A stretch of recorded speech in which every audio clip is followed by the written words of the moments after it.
प्रदेश में हो रही मूसलाधार बारिश का सबसे ज्यादा असर गरियाबंद जिले में देखने को मिल रहा है।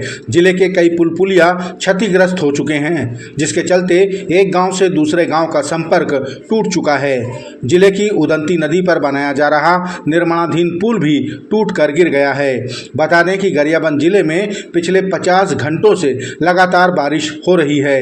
ये पुल उड़ीसा सरकार द्वारा बनाया जा रहा है। आज जिले के कलेक्टर BS उइके ने भी प्रभावित क्षेत्रों का दौरा किया। छत्तीसगढ़ के लिए बेहद खुशी की खबर है कि भारत सरकार के रेल मंत्रालय ने छत्तीसगढ़ में 3 नई रेल लाइनों के निर्माण को स्वीकृति प्रदान की है, जिसमें डोंगरगढ़ से कटघोरा और बस्तर में 2 रेल लाइनें बिछाई जाएंगी। सांसद संतोष पांडे ने यह जानकारी दी। उन्होंने इस ऐतिहासिक स्वीकृति के लिए देश के प्रधानमंत्री, रेल मंत्री और प्रदेश के मुख्यमंत्री का धन्यवाद ज्ञापित किया।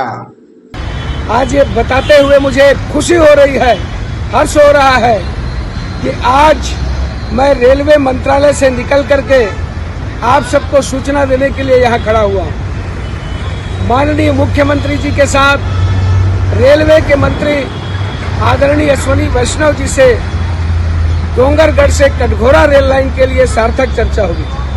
और इतना ही नहीं, गढ़चिरौली से और ऐसे बस्तर की 2 रेल लाइनें, यानी कटघोरा से डोंगरगढ़ 1 और 2 लाइनें बस्तर के लिए, इस प्रकार से 3 लाइनों के लिए आज स्वीकृति मिल गई।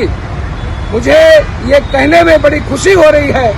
मैं आपको बताते हुए प्रफुल्लित हो रहा हूँ, जिसकी डिमांड, जिसकी मांग पूरे क्षेत्र को लंबे समय से थी, आज उसे माननीय नरेंद्र मोदी जी की सरकार ने, देश के यशस्वी प्रधानमंत्री जिसके सामने कोई भी नामुमकिन शब्द नहीं है, सभी मुमकिन है, ऐसे नक्सलवाद बस्तर जैसे क्षेत्र में अब वहां छुप छुप गाड़ी की आवाज और सायरन सुनाई देगी रेल की। उसी प्रकार से 27 स्टेशन बनेंगे कटघोरा से डोंगरगढ़ तक की रेल लाइन के लिए। कायाकल्प हो जाएगा क्षेत्र का, यातायात में सुगमता होगी।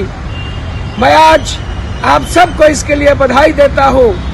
आपने ये आशीर्वाद मुझे दिया और सब प्रकार से प्रयास करके माननीय विष्णुदेव साय जी, माननीय अश्विनी वैष्णव जी, माननीय प्रधानमंत्री जी के नेतृत्व में पूरे छत्तीसगढ़ में रेल की जाल बिछाने के लिए तैयार है।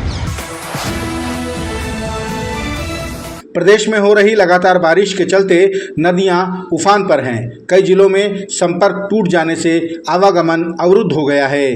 राजधानी रायपुर की जीवनदायिनी खारून नदी पर अमलेश्वर में बने पुल पर नदी का पानी खतरे के ऊपर बह रहा है। छोटे बड़े नालों का पानी बरसात में जब खारून नदी में मिलता है, तब ऐसी स्थिति कमोबेश बन ही जाती है। छत्तीसगढ़ के नवगठित जिले MCB को आज 4 साल का समय पूरा होने जा रहा है, लेकिन आज भी ये जिला कई आवश्यक सेवाओं की कमी से जूझ रहा है। इनमें सबसे बड़ी सेवा है महिला थाना की स्थापना। महिला थाने की स्थापना की मांग को लेकर कांग्रेस की महिला पदाधिकारियों ने पुलिस अधीक्षक को ज्ञापन सौंपा।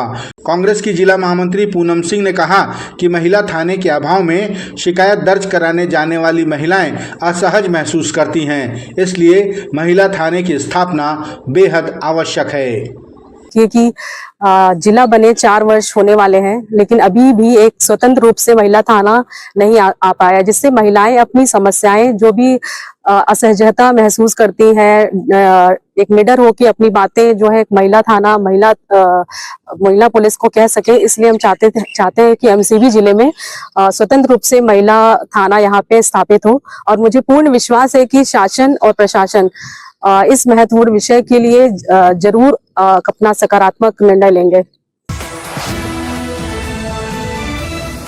भारतीय रिजर्व बैंक ने जिला सहकारी केंद्रीय बैंक मर्यादित राजनांदगांव पर बैंकिंग नियमों के उल्लंघन के मामले में 1 लाख रुपए का मौद्रिक दंड लगाया है।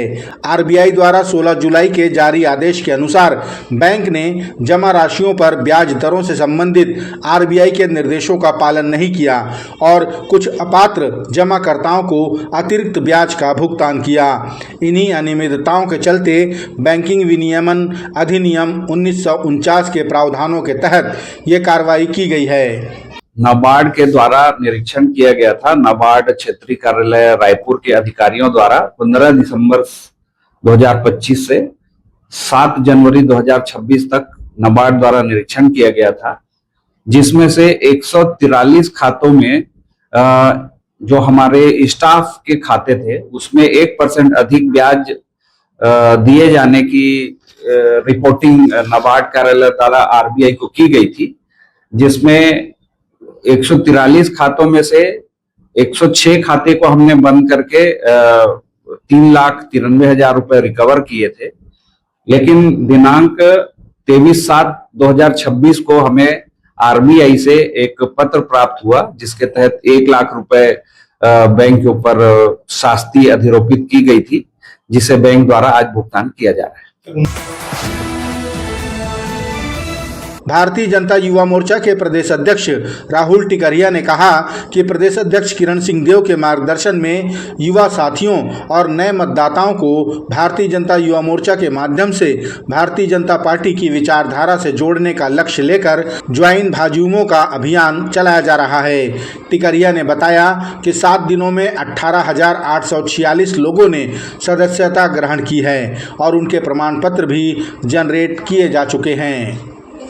कि हमारा जो सदस्यता अभियान है पूर्ण रूप से निःशुल्क है और युवा साथी इसमें बढ़ चढ़ कर हिस्सा ले रहे हैं। ये पूरा जब हम डिटेल फिलअप कर लेते हैं, सर्टिफिकेट जनरेट कर लेते हैं, तो हमारे पास उनकी पूरी जानकारी हमारे वेबसाइट में आ जाती है।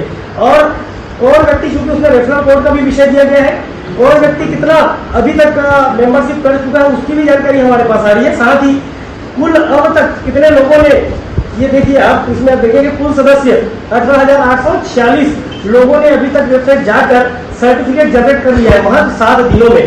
साथ ही इसमें डिटेल ये भी आ रहा है कि पुरुषों की संख्या क्या है, महिलाओं की संख्या क्या है, उसके बाद रेफरल कोड से प्रति व्यक्ति इसने कितना मेंबर बना है, ये डिटेल हमारे पास आ रहा है। राजनांदगांव के श्री गौशाला पिंजरापोल में नवनिर्मित गौछाया परिसर का लोकार्पण विधानसभा अध्यक्ष डॉक्टर रमन सिंह ने किया। साथ ही आधुनिक गौ चिकित्सालय का भूमि पूजन भी किया गया। कार्यक्रम में उपस्थित समाज सेवियों ने लाखों रुपए सहयोग राशि देने की घोषणा की। गोचर परिवार द्वारा स्थापित ये गौशाला आज राजनांदगांव की पहचान बन चुकी है। आज ये गौशाला उस संकल्प को पूरा करने का स्थान है। शहर के अंदर इतने बढ़िया जगह में करीब 2000 से ज्यादा गाय रहती है और उनका बेहतर तरीके से देखरेख होता है। अब यहाँ चिकित्सालय खुलेगा, यहाँ उनकी चिकित्सा की व्यवस्था होगी और सभी दानदाता बंधुओं को धन्यवाद देता हूँ कि छत्तीसगढ़ का सबसे महत्वपूर्ण स्थान राजनांदगांव और वहाँ पे ये गौशाला अपने आप में ऐतिहासिक है और जिस तरीके से इसका विकास किया है खूबचंद जी ने और यहाँ के समाज ने, उन सबको मैं बधाई और शुभकामना देता हूँ। मंत्री जी को धन्यवाद देना चाहता हूँ कि गौशाला के विकास के लिए उन्होंने 75 लाख रुपए की कार्य योजना इनका स्वीकृत किया है। जो गौशाला की आवश्यकता है उस गौ सेवा के लिए राजनांदगांव में वो काम आगे बढ़ाया जाए, इसके लिए घोषणा हुई है 75 लाख और भाटिया जी ने 21 लाख रुपया और अन्य लोगों ने काफी बढ़ के घोषणा की। यहाँ का चिकित्सालय बने, इसकी चिंता भी माननीय मंत्री जी ने की और यहाँ डॉक्टरों को अटैच करने का निर्देश भी यहाँ पे दिया। जांजगीर चांपा जिले को नया एसडीओपी मिला है। नए एसडीओपी के रूप में आईपीएस अधिकारी लोकेश बंसल ने अपना पदभार ग्रहण किया। उन्होंने कहा कि जांजगीर चांपा जिले में शांति, सुरक्षा और कानून व्यवस्था को मजबूत बनाए रखना उनकी पहली प्राथमिकता होगी। उन्होंने कहा कि जनता की सुरक्षा के लिए पुलिस पूरी सक्रियता से काम करे, ऐसी कार्यशैली सुनिश्चित की जाएगी।